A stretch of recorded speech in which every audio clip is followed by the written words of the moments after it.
Welcome to A Magical Life, Health, Wealth and Weight Loss. I'm your host, Magic Barclay, lead practitioner at Holistic Natural Health Australia and #1 best-selling author. In this podcast, I aim to give you practical tips on how to accelerate and sustain your health, increase your financial, spiritual and emotional wealth, and to look at something that haunts many of us needlessly, weight loss. In some episodes, I'll have guests available to give you even more tips, but in others, the floor is yours. Drop us a line at A Magical Life Podcast on Facebook and let me know what you would like to know more about. Now, sit back and enjoy, because it is time for you to create and truly discover a magical life. Welcome back to A Magical Life. I'm your host, Magic Barclay, and today I'm joined by Gregory Anne Cox. Greg is a certified life, weight loss and health coach for women over 50 who want to take a rebellious approach to aging. This means finding alternative ways to stay well, look and feel great, and avoid prescription pad medicine when possible. It means adopting the mindset of possibility at any age, letting go of shame and resentment, and exploring the inner world of the soul. Greg says she's not all woo. Her work is rooted in science. I love that. She's fun, articulate, can speak on a long list of things. And listeners, if you saw the guest sheet Greg sent me back, you would know that's true. This is going to be an amazing episode. And in fact, we're going to do a couple of episodes here with Greg. So without further ado, welcome Gregory Anne Cox. Thank you so much, Magic Barclay. I appreciate you having me. Absolute pleasure. Now, just before we get into things, I just asked you off air about your name. So maybe you can explain that to the listeners, because I think it's just beautiful. Oh, thanks. My grandmother's maiden name was Gregory, and I was born into an Irish Catholic family, and I was born on St. Gregory's Day. And so they felt like that was confirmation that my name, even though it was not a common girl's name, should be Gregory. That's so great. I love that. Okay. Now, in your show notes that you sent me, you said you have fur babies and chickens. What sort of chickens do you have? We have all sorts, as my English husband would say. We have chickens for eggs. My husband manages a property for a family, and we have an organic garden, a flower garden, and the hens, because of course, everybody loves fresh, organic, free-range chicken eggs. And it's kind of like a sanctuary too, because as they get older, they don't always keep laying, but they're never going to leave their forever home until they're ready to cross over. I used to have some chickens, and the same thing, you know, they'd stop laying and just live out their days in peace. And it was just so lovely. They're amazing pets. I can just stare for hours. If I need a break from work, I just go up and sit there or stand there and look at the chickens. And they have really funny little personalities, some of them. They do. And their personalities are so much bigger than they are. Yeah, it's funny. We have these hens that are gigantic when you look at them, but if you were to pick them up, there's no weight to them. They're just all feathers. Yes, listeners, if you ever wanted a really intelligent pet that really doesn't need a lot from you, think about a chicken or two. Now, Greg, you've got two businesses. So your first one is Rebellious Wellness Over 50. Mm-hmm. And so that's health coaching. And then you've got Be More Marketable, which is copywriting for coaches and those in personal development. Tell us a little bit more about that one. Well, I came into the world with a love of words and I would say puzzles. So all of this over the years became a way to find the right words. I used to coach for people who had masterminds. I was the coach for the speakers and the pitches, and it all had to do with words. And I would hear over and over again people that I knew had brilliant things to offer, services and products, and they all sounded alike. And so I thought there has to be a better way, but how do we make people different? Well, the puzzle for me became that? How do I make somebody different when there could be 5 people in a room of 20 that really are either a life coach or a health coach or a lawyer? And so I developed a way to discern what is different for people. And I thought, I have to offer this because it's not that nobody teaches copywriting or nobody teaches marketing, but I knew that I had a special connection to the coaching industry. I've been a coach for 17 years, and I understand how hard it is to differentiate ourselves, but how important it is for the world to have the voices of and the services of those coaches that are really up in their game, doing really, really well. So I hung out a shingle and I just started doing it. And I have been, it's been great. It's been about, I don't know, not quite 4 years. And I really enjoy it as an adjunct to health coaching for women. That's great. And message to all the coaches out there.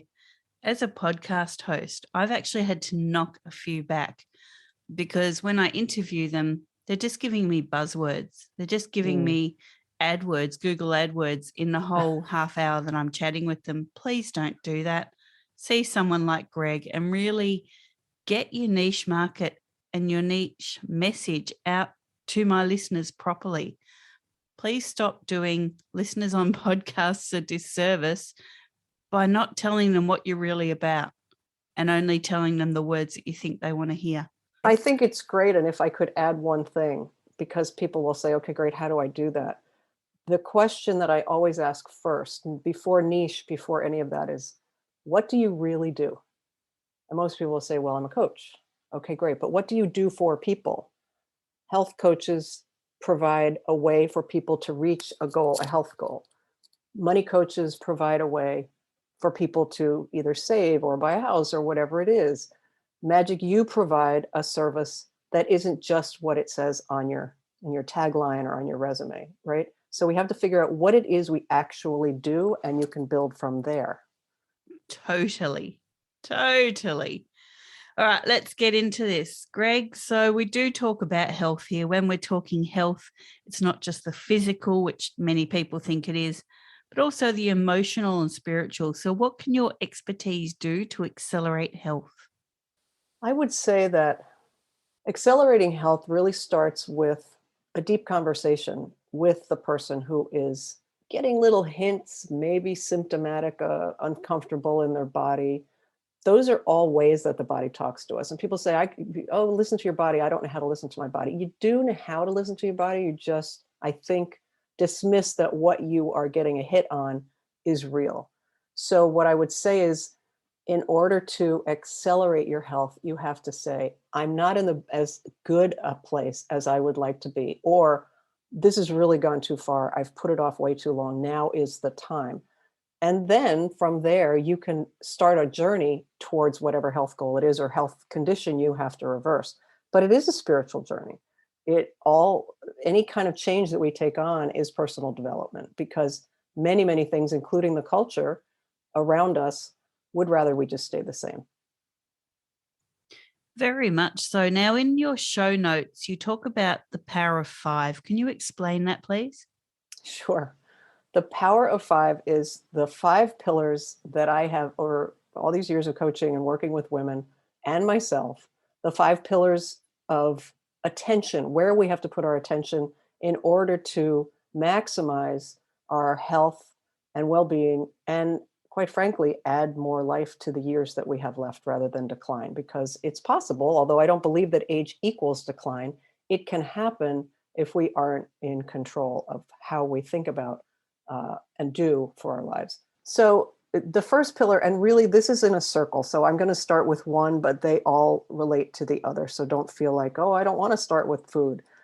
The first thing is not food in general, it's fall in love with fat. Fat is the thing that keeps us full. Fat is the best source of energy for the body. Fat doesn't raise our blood sugar, which is one of the pillars, and that is a really important thing as we get older because it raises inflammation. Inflammation, we now know, is responsible for or the result of many of the lifestyle symptoms that we suffer or the diseases that follow. The next thing is eat protein at every meal and snack. I don't want people to think they have to have a steak for dinner and a hamburger for lunch and eggs for breakfast. It simply means, even for vegetarians, the best formula for food is fresh, healthy, alive, organic, like a half a plate of that. If you like grains, if you do well on grains, not everybody does, some whole grains, and then 3 to 4 ounces of protein. Some people can eat more. I think women in general don't get enough, but protein is necessary for every single cell in the body. It is the building block from which all things stem: good heart, good bones, good brain, etc. The third is learn to balance your blood sugar. Now, that sounds like a science experiment. A lot of people don't want to think about science and chemistry. It's not like that. If you get cravings right after you eat, if you get tired after you eat, if you're hungry right after you eat, if you want sugar throughout the day, pretty much your blood sugar is out of balance, because when the blood sugar is, after we eat, blood sugar goes up within 90 minutes to 2 hours. It should come back to baseline. If it's not doing that, the possibility for diabetes, as many people will have already understood, too much blood sugar means too much insulin leads to diabetes, and other things, again, inflammation, heart disease. So balancing your blood sugar, if you start with protein and fat and then add that half a plate of fresh, either cooked or raw veggies and some grains, you don't have to worry about blood sugar. Unless, of course, you're eating throughout the day. I know some people believe in, 6 meals a day. Whatever works for the person is the best program to get on. But I would say that if you're having blood sugar issues or cravings or crashes during the day, try to eat just a couple of times, 3 times a day, or try intermittent fasting, which I'm not going to go into because it's too long a conversation. But the fourth one is sleep and rest. We have to find a way to get enough sleep. And as we age, people think they need less sleep. That's not true. We still need the same 7 to 8 hours. Most people, not all, maybe 10% of the population can really live on 3 to 4, 5 hours. And they've discovered genes that prove that that is okay for that population.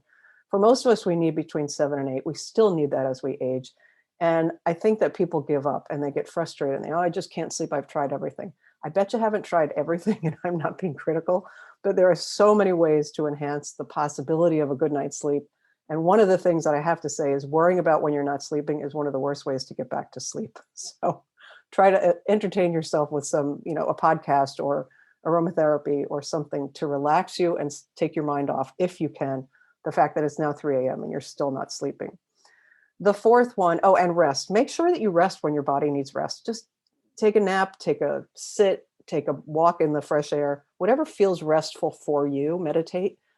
We have to make time for these things. They're non-negotiables. And the last one, and here comes the part that nobody likes to hear, is move. And notice I didn't say exercise. Exercise is great for those people that like to go to a class or get on their bike and they say, I'm going to do this for an hour. Perfect. But exercise is something that we tend to think of as a box to be ticked, and then we're done for the day. What we're learning now is that movement throughout the day is just as important, if not more so, for most people to stay strong and stable as they age. And you want to get your heart rate up if you can. Now, for people that are not able to get their heart rate up through cardio, there are other ways to do it. Chair yoga is a great way. Lots of different options, but those are the 5 things. So fall in love with fat, protein at every meal and snack, get some rest, move your body, and learn to balance your blood sugar. I love that. And protein at every meal could be as simple as adding some collagen into your water or your juice. Like Good it point. doesn't have to be eat meat and eggs. Right, exactly. And certainly with movement, incidental movement, folks, as we're getting older, I mean, jeepers, I'm almost 50. In a couple of months, I'll be 50. As we get older, things just don't move the way we expected them to for the past 50 years. Mm-hmm. So getting out there and gardening, instead of getting something to kneel on, make sure that you're standing and then squatting to do the weeding, and then standing again. There's incidental movement.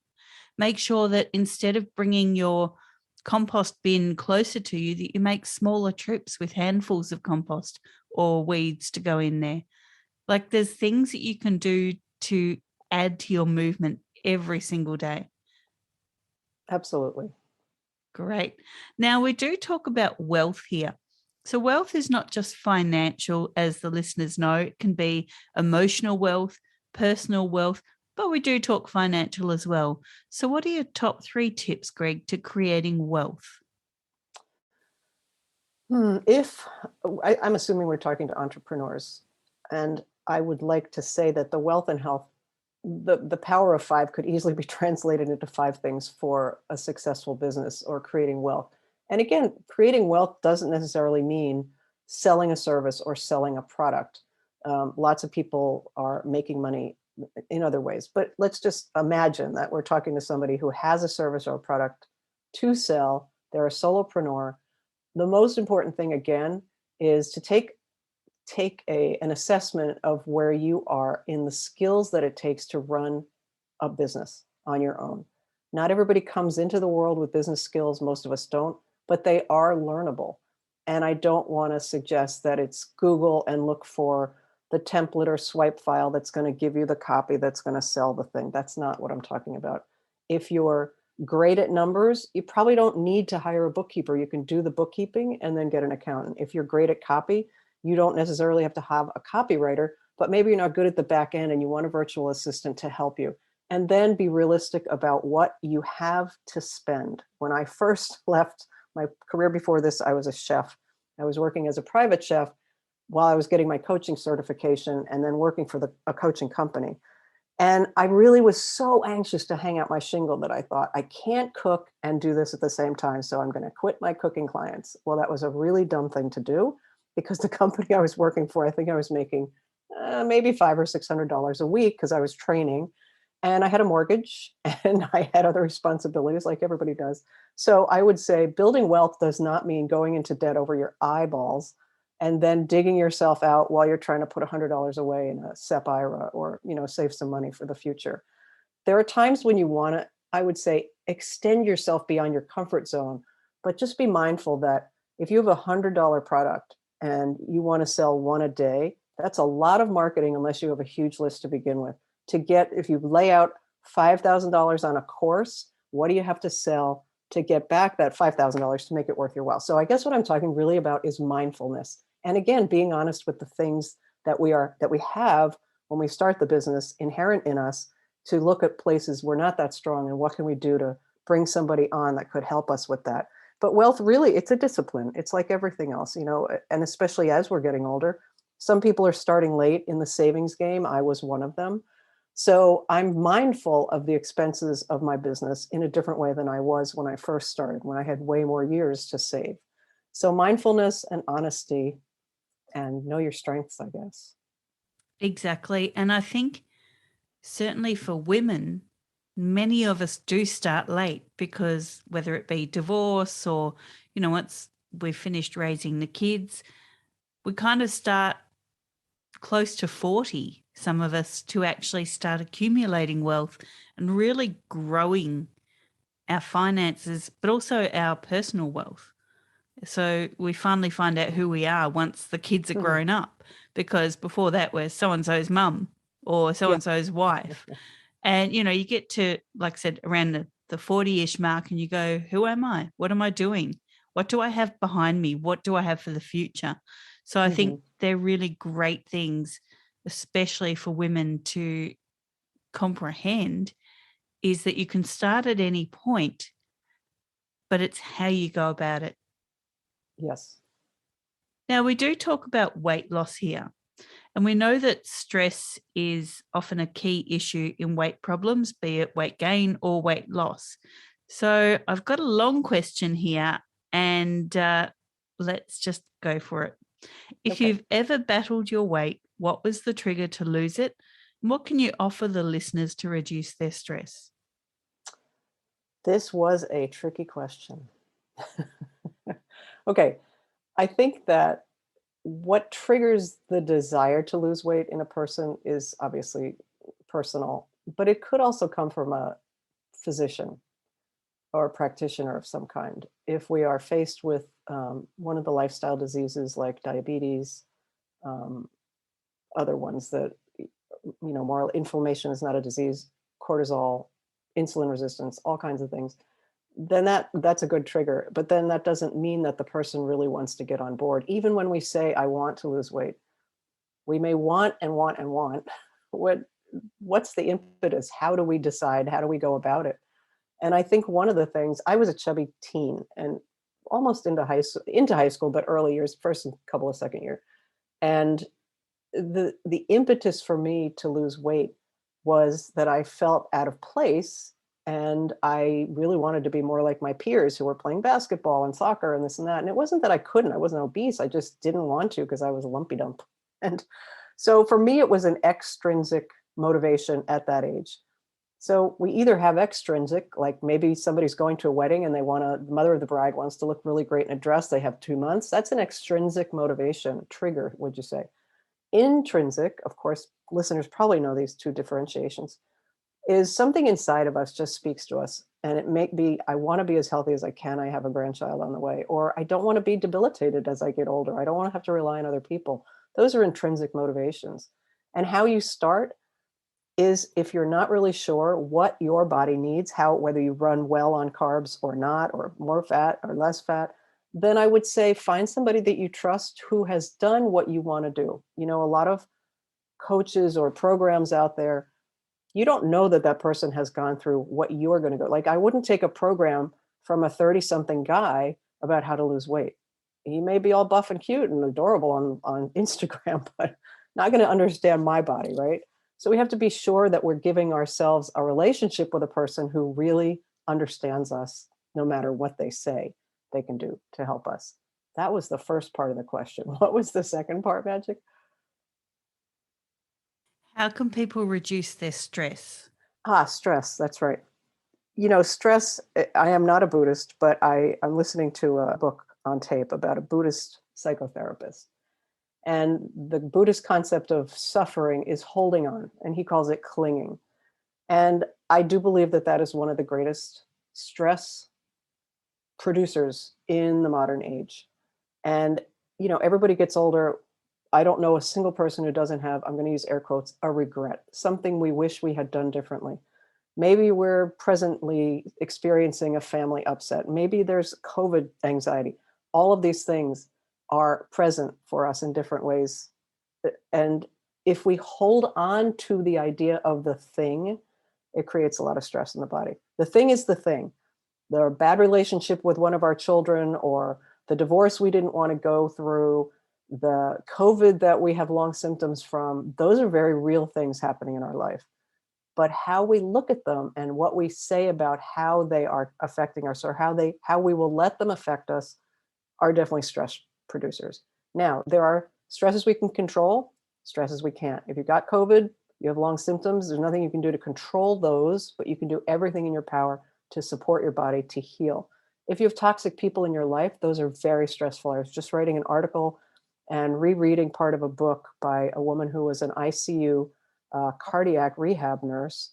And she talked about, so patients would come through heart surgery and be in anesthesia, completely out, not able to communicate. If somebody walked into the room, like a spouse or a child, that was a toxic relationship in their life, even though they were not apparently conscious, their blood pressure would go up.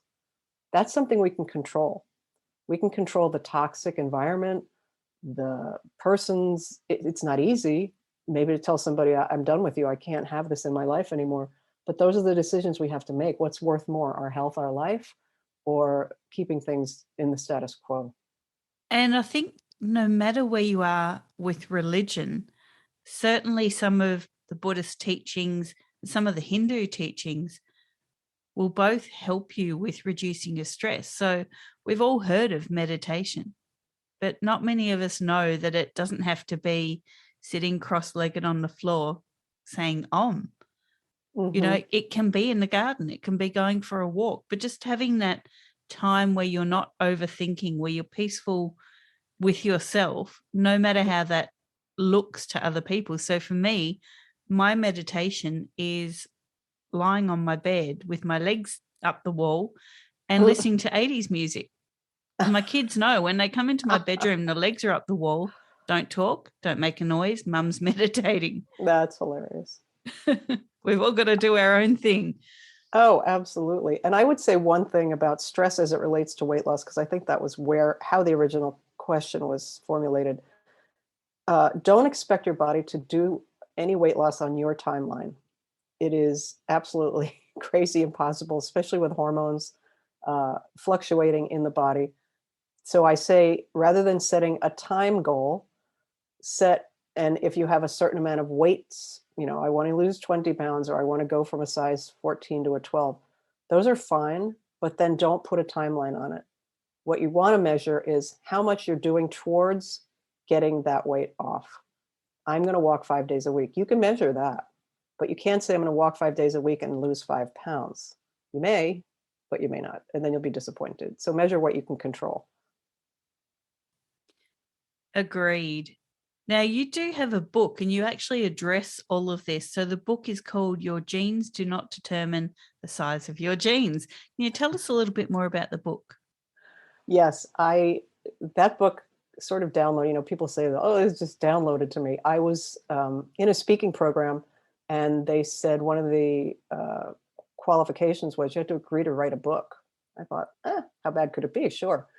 And I was writing a lot in those days for my original Rebellious Wellness business. So I had a lot of information, and I was really angry about a lot of it. There was so much, and still are so many false truths, I'll call them, about weight loss and health and hormones and the transition from perimenopause to menopause. And I thought, well, I'll just take that on.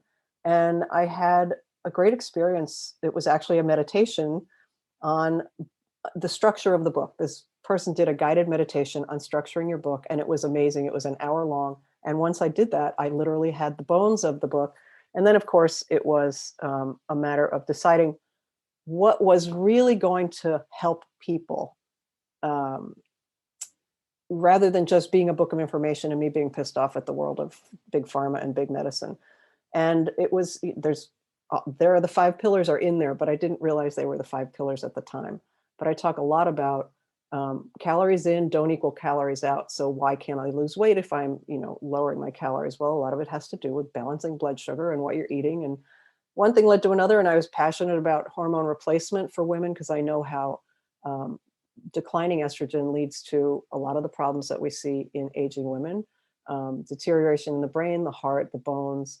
And so I checked in. Once I thought, oh, this is important for me, I would send out a survey, or I would ask the people of my peers and people on my list when I'd see them, what else do you want to know? What can I put in there? So it really was a collective effort of what went in the book, but I call it the Missing Midlife Manual because, and I'm rereading it because I'm either going to write another book or I'm going to update this one. A lot of it is true still to this day, and it's at least 8, 9 years old. But sadly, a lot of the misinformation is still being touted by some of the biggest marketing companies out there. And so that's what we hear. And that's what, the cholesterol leads to heart disease. It doesn't, there's no direct correlation. And half the people that die of a heart attack have regular levels of cholesterol. So just those kinds of things were important for me to have a say in for the public. I love that. And just on the cholesterol message, listeners, cholesterol is actually your friend. You need it. So cholesterol or lipids or fats actually wraps all your nerve sheaths and protects them. And the one thing that attacks those cholesterol wrappings is viruses and also gram-negative bacteria. And why they do that is they steal your cholesterol to protect themselves from your immune system. So, that's the science behind cholesterol in a 2-second spiel. Yeah. But, when you hear from doctors, cholesterol is not your friend, well, it actually is. So really delve into the science, not the fad. Yes. Now, we do love freebies here for the listeners. So, Gregory, what is a freebie you can offer our lovely listeners? I actually have 2, and they're both they're both on my website, but I have a separate page for the Power of 5. So the Power of 5 is a 5-day email course where I explain each of the Power of 5 pillars. And then the last day, I sort of wrap it up and let people know if they want to stay on the list, whatever. And that can be found at rebelliouswellnessover50.com/power5. It's also just at the bottom under the header on my website. And I also have a tab on my website for the book. And you can get a download of, I don't want to say it's a free chapter. It's actually the introduction to the book, the theory behind it, what went into it, and who it's for. So you can go to rebelliouswellnessover50.com and click the book tab, and you can go there and get that information. Thank you so much. Now, listeners, you can jump onto the socials and find Greg there. So on Instagram at rebelwell50, also on Facebook at rebelwell50. Indeed. Now, listeners, this was your episode 97. In 98, Gregory Anne will be back with us talking all things rebellious wellness. For now, listeners, thank you for your time. Go forth and create your magical life. Thanks for listening today. Please subscribe to hear future episodes, leave a review, and share this podcast. You can follow us on Facebook at A Magical Life Podcast or at Holistic Natural Health Australia. That's holistic with a W. You can find us on Instagram at Holistic Natural Health or at www.holisticnaturalhealth.com.au. That's where you'll access all sorts of articles, freebies, and more.